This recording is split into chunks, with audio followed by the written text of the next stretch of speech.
student, good morning to all of you. Dear student, as you all know, हम कौन सा chapter कर रहे हैं? सब्ट्रैक्शन का. That we will continue with that chapter, and now today we will do exercise 5C. Okay student, तो exercise 5C में जो हमें क्वेश्चन दिए हुए हैं, they are in the statement form and we have to find out the answer. Okay, now let me read first question. Open up your book at page number 32. Okay, your first question is 23,950 papayas grew in Hari's farm and 23,689 grew in Addy's farm. On whose farm did more papayas grow and how many more? ठीक है, अब हमें दो farmer दिए हुए हैं, हरी और AD, और उनके फार्म में कितना पपाया ग्रो हो रहा है उसकी क्वांटिटी बताई गई है इन नंबर्स. ठीक है, तो हमें फाइंड आउट क्या करना है कि किसके फार्म में सबसे ज़्यादा पपाया ग्रो होते हैं और हाउ मेनी, मीन्स हमें नंबर फाइंड आउट करना. अगर हम ऐसे देखेंगे तो आप मुझे बता दोगे मैम ये 23,958 है और ये 23,689 है, तो इट मीन्स हरी के फार्म में सबसे ज़्यादा पपाया ग्रो हो रहे. ठीक है, इन फर्स्ट इंस्टेंट हम बता सकते हैं, देख के ही सिर्फ बता सकते हैं, लेकिन हमें क्वेश्चन में क्या फाइंड आउट करना है? How many. इट मीन्स कितने ज़्यादा. अगर किसी एक के फॉर्म में ग्रू हो रहे हैं तो वो कितने ज़्यादा हैं. तो हम कैसे फाइंड आउट करेंगे? यस, हम क्या करेंगे, हरी के जो फॉर्म में पपायाज हैं उनमें से सब्ट्रैक्ट कर लेंगे जो एडीज के फॉर्म में ग्रो किए गए हैं. तो हमें क्या फाइंड मिल जाएगा कि कितने ज़्यादा पपाया है, तो वो फिर हम पता चल जाएगा किसके. ठीक है, let me right here solution. Okay, हम 23,958, एक हमें फिगर ये दी हुई है, नंबर ये दिया हुआ है, दूसरा है 23,689. ठीक है, now here let us solve this first. हम यहाँ से यहाँ बारो करेंगे, कितना हो जाएगा 18, यहाँ कितना बच जाएगा 4, यहाँ से यहाँ बारो करेंगे 15,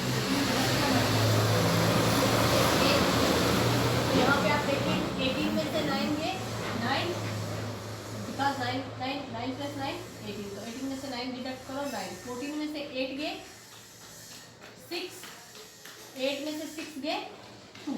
यहाँ पे देख लें 3 में से 3 0 लिखने की ज़रूरत नहीं है, 2 में से 2 0 तो लिखने की ज़रूरत नहीं है. 269 पपाया. अब यहाँ पे देखो ये किसका है? हरीज का फार्म पे पपाया है. ठीक है, हरीज फार्म पपाया. और ये किसके हैं? This one is belong to Eddie's farm papaya. ठीक है, ये नंबर हमने ले लिया. तो किसके फॉर्म में ज्यादा है पपाया? Hurries farm papaya. क्या पूछा है? On whose farm did more papayas grow? Hurries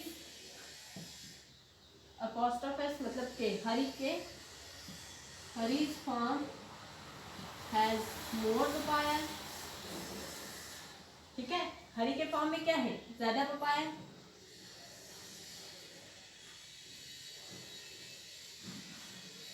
grow, Hari's farm has grow more papayas, या आप लिख सकते हैं in Hari's farm has grow more papayas. ठीक है, तो कितने? 269. ठीक है, तो and how many more? 269. Okay, इस स्टेटमेंट को मैं एक ही कर देती हूँ, sorry.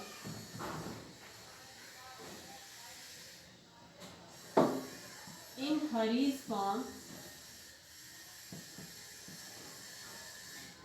269 more papayas grow than, किसके फॉर्म के कंपैरिजन में पूछा है? Eddie's farm.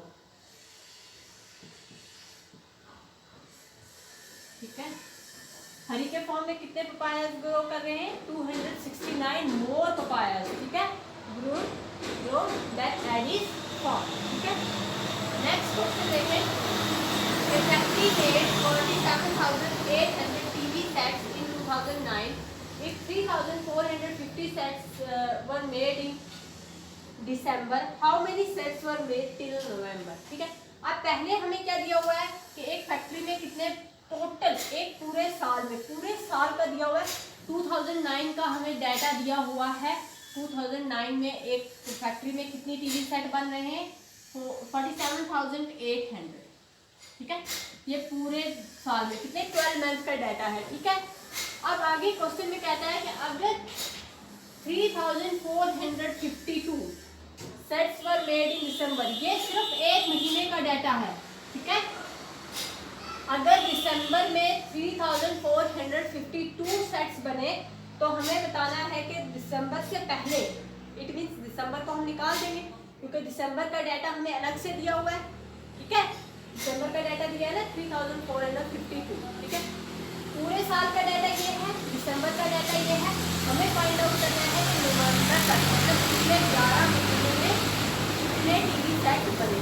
ठीक है, तो यहाँ पे आप देखें टोटल कितना दिया हुआ है, 47,800। ओके, और दिसंबर में कितने बने? 3,452। मतलब दिसंबर वाले को क्यों निकालेंगे? क्योंकि हमें, मैंने कहा ना एक साल में कितने दिन रहते हैं? 12 महीने। 12 महीने का डाटा ये है, 12 मंथ्स का डाटा हमारे पास ये है 47,800। ठीक है, उसमें से 1 मंथ का अलग से भी हमें डाटा दिया हुआ है, that is the month of December. दिसंबर के मंथ का डाटा हमें अलग से दिया हुआ है, दैट इज 3,452। 3,452 को हम निकाल देंगे तो हमें बाकी रेस्ट ऑफ 11th मंथ का डाटा मिल जाएगा। ठीक है, अब यहाँ देखें, यहाँ से बारो करेंगे, ये बन जाएगा 10, यहाँ रह गया 9 और यहाँ रह गया 7। 10 में से 2 8, 9 में से 5 4, 7 में से 4 3, 7 में से 3 4 और 4 का 4। 44,348 जो था टीवी सेट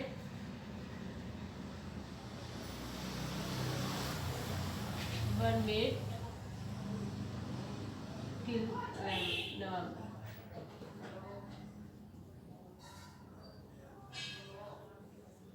आई होप कि आपको समझ आया होगा।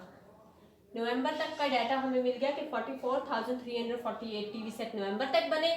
उसमें अगर हम ऐड कर लेंगे दिसंबर का डाटा तो हमें मिल जाएगा 2009 के पूरे साल का डाटा। ठीक है, तो हमें टिल नवंबर तक फाइंड आउट करना था। आई होप ये आपको समझ आएगा। इससे नेक्स्ट 2 क्वेश्चन वो आप खुद करेंगे। ठीक है, now move to the next, that is question. Okay student, question number 3 और 4 आपने खुद करना है। अब 5 क्वेश्चन नंबर पे आ जाए। 5 क्वेश्चन नंबर थोड़ा सा डिफरेंट है तो इसलिए मैंने ये आपको मेरे साथ बता दी बस।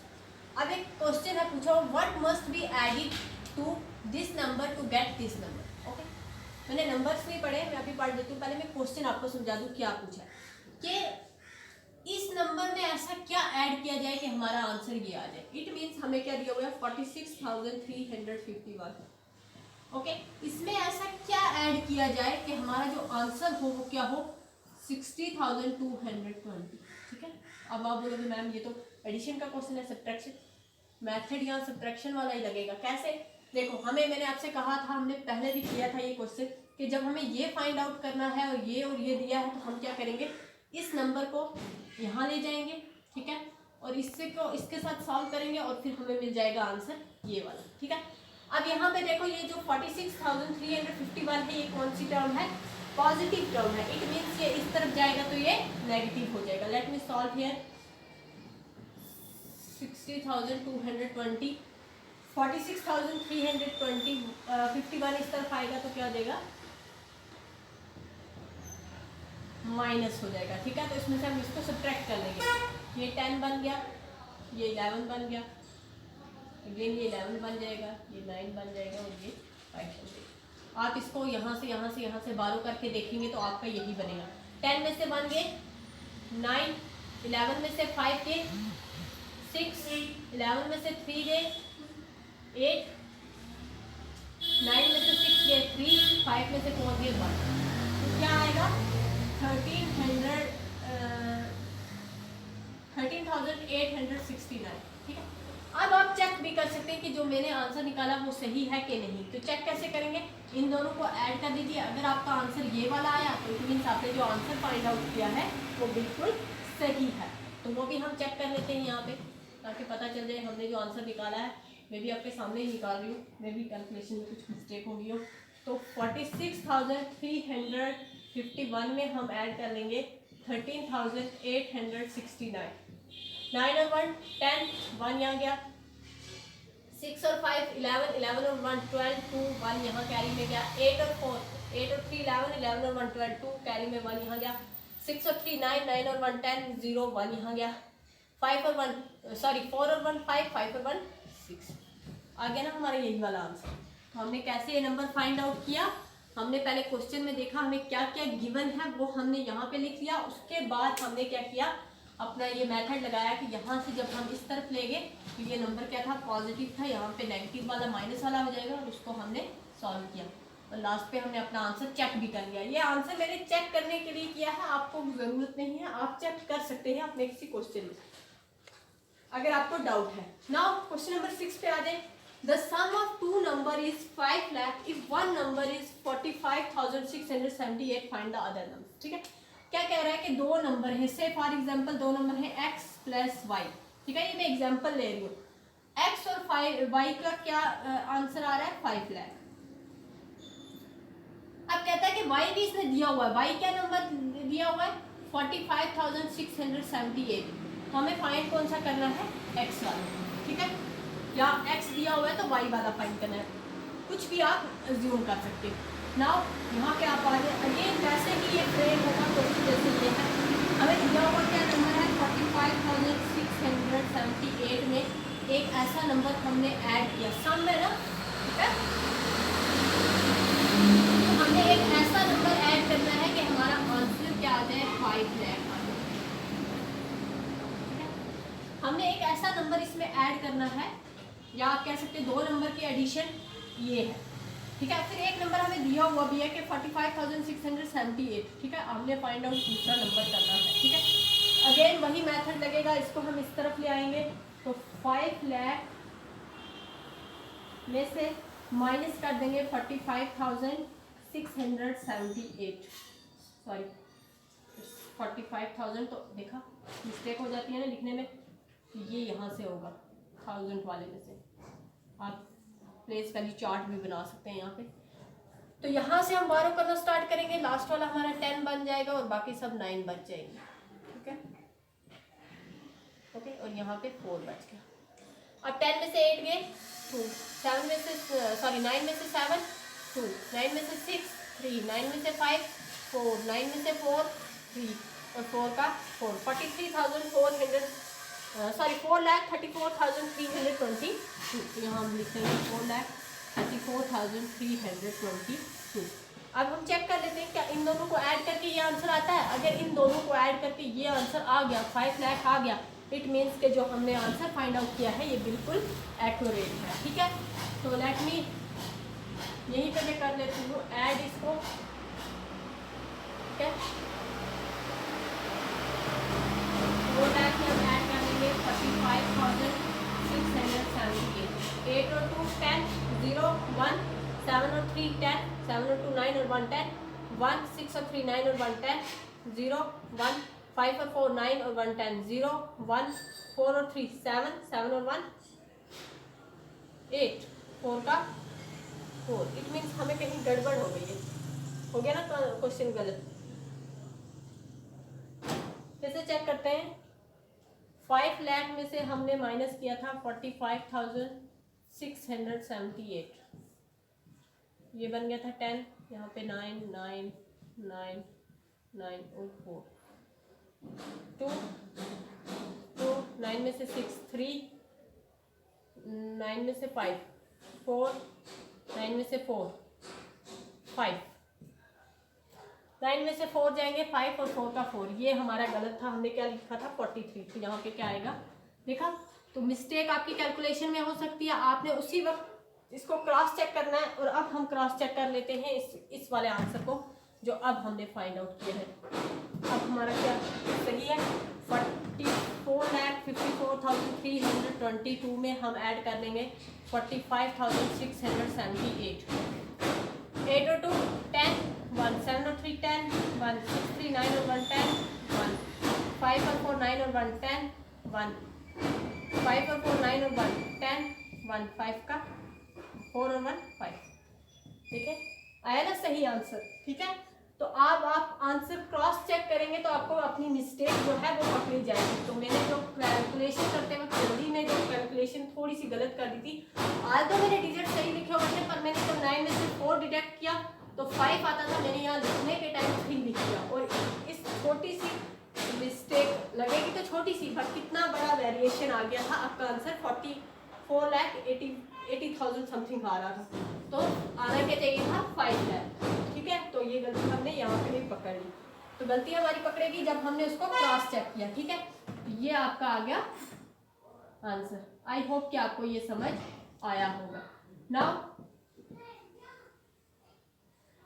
पहले तो आपको 2 क्वेश्चन पहले से कर देंगे और नेक्स्ट भी आप ट्राई करेंगे। क्वेश्चन नंबर हमने 6 का लिया है, 7 और 8। ओके, विद दिस 7 और 8 और क्वेश्चन नंबर 3 और 4 आप लोग खुद करेंगे। ठीक है, विद दिस आई होप कि आपको ये समझ आया होगा टॉपिक। तो इसी के साथ हम करते हैं अपने आज क्लास का एंड। Thank you, Allah.